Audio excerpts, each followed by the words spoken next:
Well, we've activated the transporter and our science guests have moved off to another dimension, and now we focus on the issue of bullying. The month of October is being observed as National Bullying Month. A local non-profit organization, the Silver Lining Foundation, has partnered with the Parent Advocacy Coalition for Educational Rights in the United States to raise awareness of bullying prevention. The foundation's public relations officer, Ryan Merrick, and project manager, Isaiah Alexander, are here to tell us about Unity Week, which is being observed from October 8th to 12th, yesterday to Friday, of course, and Unity Day is actually tomorrow in the middle of the week. Very good morning to you, gentlemen. Good to have you on the program. I don't know which one of you would like to take it up first. Do we really have a serious problem with bullying in Trinidad and Tobago? Yes, I do think it is a serious problem because the reason that the foundation was started was because some secondary school guy decided it was fit to take his life because he was experiencing bullying in school. So when you have an issue where children are killing themselves because of bullying, I think that is something the nation needs to look at and take it seriously where bullying is concerned.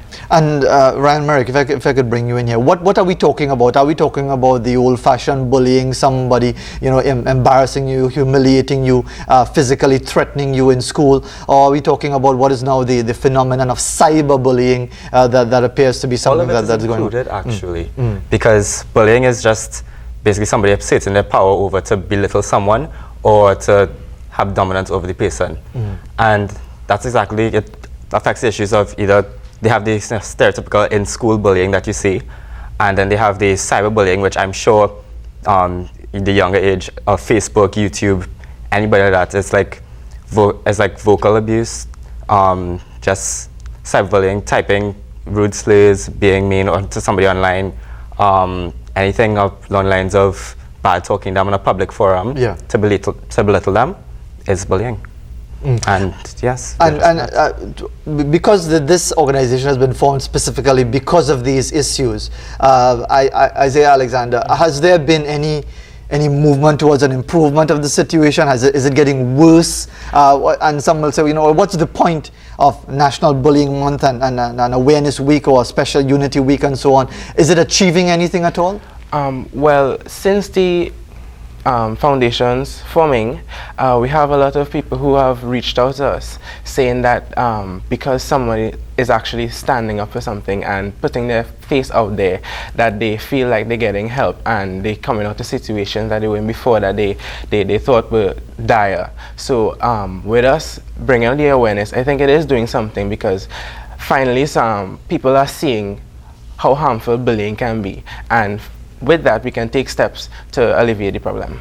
And are there any specific events that are being staged especially during the course of this Unity Week or Unity Day tomorrow to highlight the issues associated with bullying? Well, the foundation, what we have done is we are going to release a series of videos. They're right now in the editing process, but we hope to release them by the end of the month, where we have a scripted video talking about what bullying can do and asking people to help. And then we have another video where we have people talking about the issues and why they care and what they think should be done and things like that.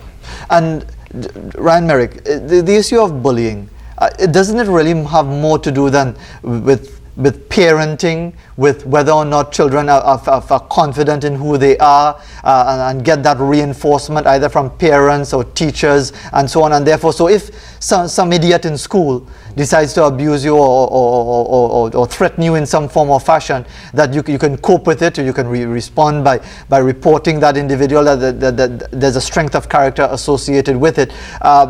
Does it really have to do with a bigger problem than just people threatening you? Well, we would like to think that, there is perfect parenting and that, parents do completely influence a child's behaviors and decisions. And, well, as far as you can teach your child, good morals and values and everything, you're really not too sure what happens when they go into a social environment, into school where they have no supervision. And on top of that, what exactly you expect of them when no parents or no supervision is around? That is when it actually counts and their character shows.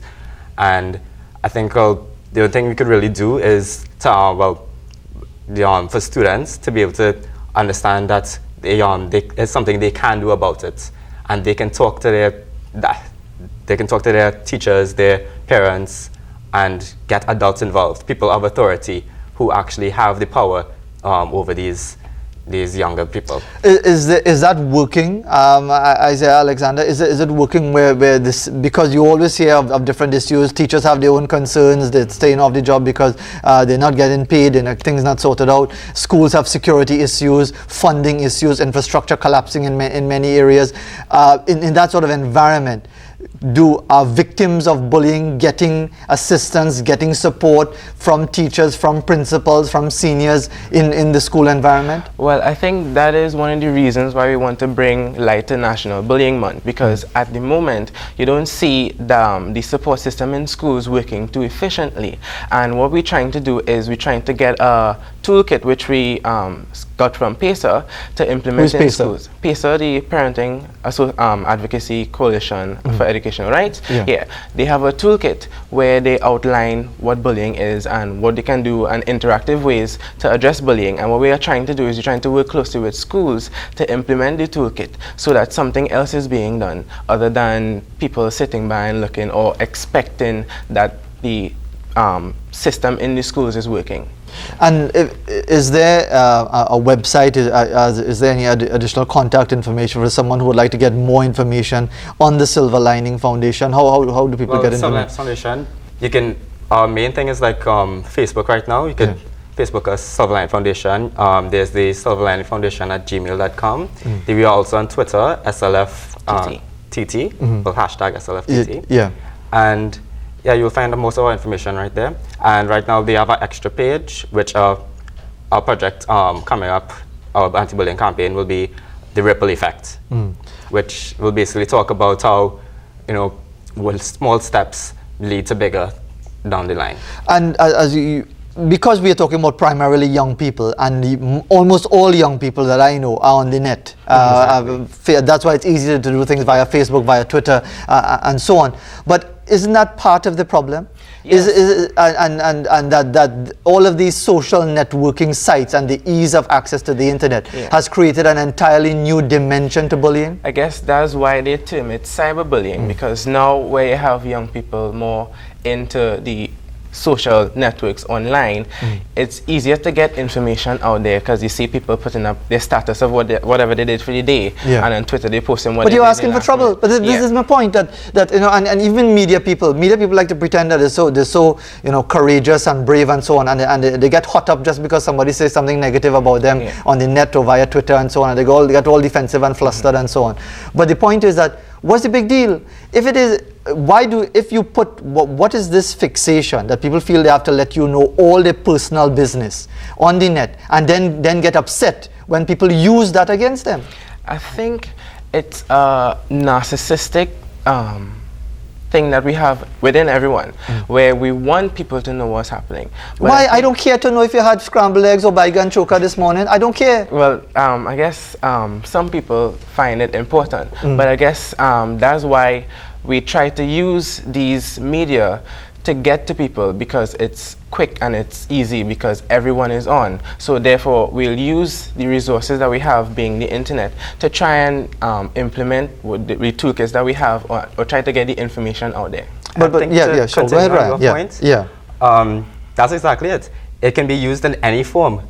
Anything good can be used for evil. Absolutely. As words as it says, and it's a lot better to use words to empower someone, but just as much you can get somebody negative who would bring down someone with the same sentence or the same words. And that seems to almost fly in the face with the adage that you grew up with: sticks and stones may break my bones, but words can never hurt me. But it seems that words hurt you so much. But and that's why I'm asking the question, as members, as key members of the Silver Lining Foundation, and we just have a few seconds left, shouldn't it be part of that toolkit to tell people, if necessary, to just simply switch this thing off? Yes. It is important to some will say that's impossible, they can't live without it. Yeah, but it is important to let people know that that is not the entire life. That the social media, as much as it's a part of everyday life, it doesn't have to be your entire life. So and as well, the internet as well, it's just that the internet is an easier way to reach the youth. Younger generation. Because the younger generation, we call the technological age, right? And well, as for that, we also it's also easy if we get the youths involved in it and we get it all over the internet, then the adults will get involved also. And the PACER package, the toolkit in schools, it addresses those concerns. It addresses cyberbullying. It's a toolkit that shows the various the types teachers, of bullying. yeah, the various types of bullying, teaching you how to deal with cyberbullying, what students can do, and what parents can do and teachers can do to get involved also. Well, time has run out of us on us in this segment. I don't know if you wanted to raise any point finally, Isaiah. Yeah. I think we've got it covered in that sense, and you can get more information, all the Silver Lining Foundation, via Facebook and also via Twitter. And we also have our YouTube videos also, so check us out. All right, so more opportunities for you to get online and maybe get in more trouble with the bullying thing. I know it's a strange dynamic, but as Ryan said correctly, what could be good for you could also be bad for you depending on how it's used. So we continue on this topic when we come back right after this break with a different guest.